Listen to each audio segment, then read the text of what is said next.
जावेद अहमद 60 लाखांची मदत स्वीकारताना. जळगावचे सुपुत्र आणि CRPF जवान जावेद अहमद यांच्या शौर्याबद्दल महाराष्ट्र शासनाने त्यांना 60 लाख रुपयांची मदत जाहीर केली आहे आणि त्याचे वितरणही झाले आहे. 18 एप्रिल 2020 रोजी जम्मू काश्मीरमधील बारामुल्ला सोपोर येथे दहशतवाद्यांनी त्यांच्या ताफ्यावर हल्ला केला होता. त्यात ते गोळीबारात गंभीर जखमी झाले होते. तरी देखील जवान जावेद अहमद यांनी अत्यंत धैर्याने आपले वाहन सुरक्षित स्थळी नेले आणि सहकाऱ्यांचे प्राण वाचवले. या हल्ल्यात त्यांच्या डाव्या हाताला गंभीर दुखापत झाली असून त्यांना 74% कायमस्वरूपी अपंगत्व आले आहे. असे असूनही त्यांनी हार मानली नाही आणि ते आजही देशसेवेत कार्यरत आहेत.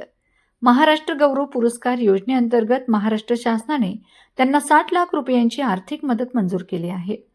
जळगावचे पालकमंत्री गुलाबराव पाटील यांच्या हस्ते जिल्हाधिकारी कार्यालयात त्यांना या मदतीचा धनादेश नुकताच 10 एप्रिल 2026 रोजी प्रदान करण्यात आला. फोटोमध्ये जवान जावेद अहमद, त्यांच्या पत्नी यांच्यासोबत पालकमंत्री गुलाबराव पाटील आणि जिल्हा प्रशासनाचे अधिकारी दिसत आहेत. Hats off Javed Ahmad.